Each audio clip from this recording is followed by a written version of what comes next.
Hey, what's up everybody? Brian Dean here, and welcome to the fourth lesson of the SEMrush SEO crash course. In the last lesson, lesson 3, I showed you why publishing amazing content helps with SEO, and how to use content templates that are specifically designed for higher Google rankings. You also learned how to optimize that content so that Google can understand what your page is all about. And in this lesson, lesson 4, we're gonna switch gears. Specifically, we're gonna cover what might be the most important part of SEO, link building. Now, you may have heard the term link building or backlinks before, but what exactly are those things and how do you get other sites to link to you? Well, that's exactly what I'm gonna cover in this lesson. Let's dive right in. So let's hop in your DeLorean and go back to the early days of the internet. Back in the day, search engines like Yahoo and Alta Vista were the dominant players, and they ranked their search results based 100% on the content of a web page. In other words, on-page SEO. Enter Google. Their now famous PageRank algorithm changed the game. Instead of simply analyzing the content of a page,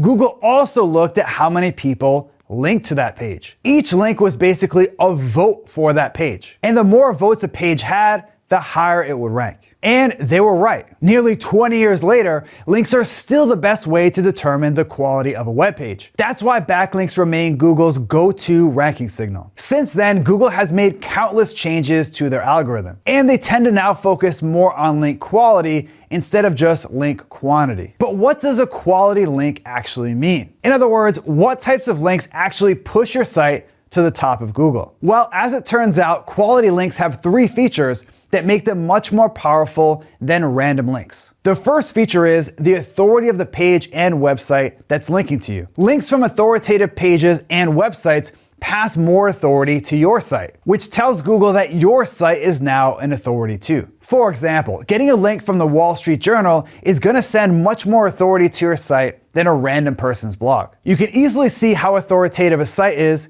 in SEMrush. Just pop a URL into SEMrush and check out its authority score. The higher this number, the more authority that site will send you via a link. The second feature to keep an eye on when it comes to links is the relevance of the site that's linking to you. Yes, as we just went over, a site's authority matters, but that site's relevance also matters. For example, let's say that you run a website about the paleo diet and you get a link from an authoritative site about unicycles. Will that link still count? Yes, but it won't be nearly as powerful as a link from a site about health. That's because links from sites related to yours pass more SEO value than links from sites in other industries. Plus, links from relevant sites show Google that your site is legit. After all, it looks really unnatural for most of the links pointing to your yoga site to come from video game blogs. You can see the category that a website falls under in SEMrush. Just enter the homepage of the site in SEMrush and look at the backlinks analytics report. Then you can see the different categories that a site falls under. Now, to be clear, it's perfectly okay to get a few links from unrelated websites, but you do want most of your links to be from sites in your niche. The last factor that makes up a quality link is whether or not it's editorially placed. And no matter where your link appears on a page, you should ask yourself,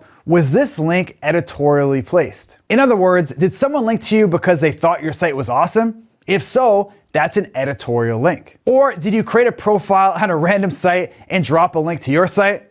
That's really not an editorial link. As you might expect, Google puts much more weight on editorially placed links. So there you have it, the 3 features that make up a quality link. The question is, how do you actually get those links? Well, that's what I'm gonna cover right now. The first link building strategy I recommend trying is the skyscraper technique. I've used the skyscraper technique to build backlinks from authority sites like entrepreneur.com, The Guardian, and more. And yes, you probably noticed that they're all linking to this single piece of content. That post is a piece of skyscraper content that's racked up hundreds of backlinks. But more important than that, as you just saw, many of those links are quality backlinks from authority sites in my niche. The question is, how can you do the same thing? Here's the step-by-step process. First, find a piece of content in your industry that's already performed well in terms of backlinks. The easiest way to do that? A simple Google search. Just search for your keyword and check out the first page results. As we just covered, backlinks are a super important Google ranking signal. So if a page is ranking on the first page of Google, lots of people have probably linked to it. That's step number 1. Next, create a piece of content that's 5 to 10 times better than what you just found. For example, with the post that I mentioned above, I noticed that most content ranking on the first page for my target keyword was pretty thin and not really up to date. They also tended to lack visuals and illustrations. So I decided to create something that was 10 times better, which helped that page rack up a ton of backlinks. Our next link building strategy is broken link building. Overall, this is one of my all-time favorite link building strategies. Here's how it works. First, find a page online that you'd like to get a link from. Then use a tool like Check My Links to scan the page for broken links. Lastly, let the person that runs the site know that their page has a broken link. And if you have a page on your site that could replace the broken link, suggest that they replace that content with the dead link. So why does this work so well? Well, most outreach emails ask for something, a link, a share, a guest post, without offering anything in return. But with broken link building, you flip the script. Instead of only asking for something, you offer help first. Specifically, a list of broken links on someone's site or a specific page. For example, here's a broken link building email that I recently sent out. See how I offer someone help first, then ask for a link. That's why in this case, that person was happy to add my link to their page. Our third strategy is to publish original data and industry studies. Now, to be clear, this strategy definitely takes some upfront work. But when done right, a single industry study can land you lots of backlinks. That's because with a study, you're giving bloggers and journalists what they want, data that they can cite in their articles. For example, here's an industry study that I published a while back. To date, this post has racked up thousands of quality backlinks without me needing to do a lot of manual email outreach. Now, compared to a list post or a guide, this piece of content was a lot of work to put together. But considering that this post has picked up thousands of backlinks so far, I'd say that it was well worth it. Next up, we have building links from unlinked brand mentions. Now, every once in a while, someone will mention your site in a blog post or article, but they won't actually link to your site. Here's an example. See how that person mentioned my site,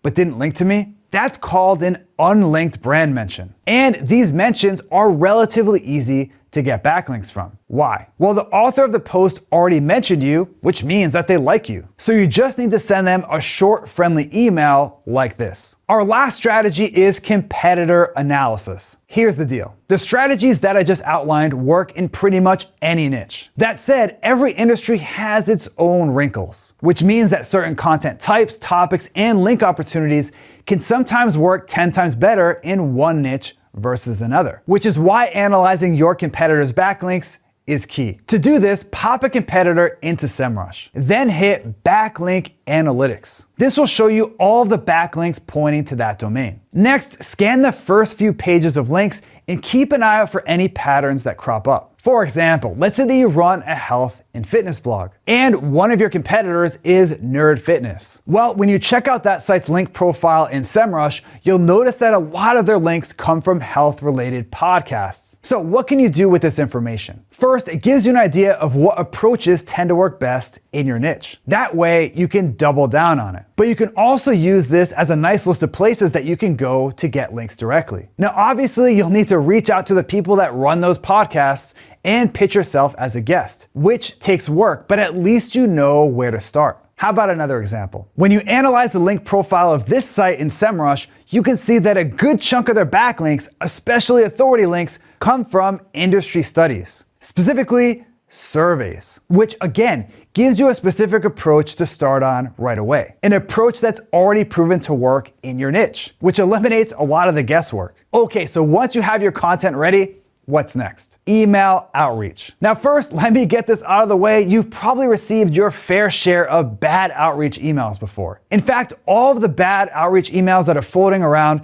probably make you wonder, does email outreach still work? Now the short answer is yes, email outreach can still work. The longer answer is that to get people to reply to your outreach today, you need to send the right types of outreach emails. Specifically, emails that don't make you look like a spammer, that actually provide value to the people you're emailing and get the results you want. In this case, backlinks to your site. Fortunately, SEMrush has a cool feature called Link Building Tool that makes this process a lot easier than doing everything manually. Yes, you should still customize and personalize every outreach email that you send, but this tool can help speed things up quite a bit. All you need to do is set up a project for your site, and the tool will automatically generate a list of link prospects for you. You can also send outreach emails directly within the tool. And with that, this lesson is complete. To quickly recap, you learned that links are a must if you want to rank for basically any keyword in Google. I also showed you a handful of strategies like broken link building and competitor analysis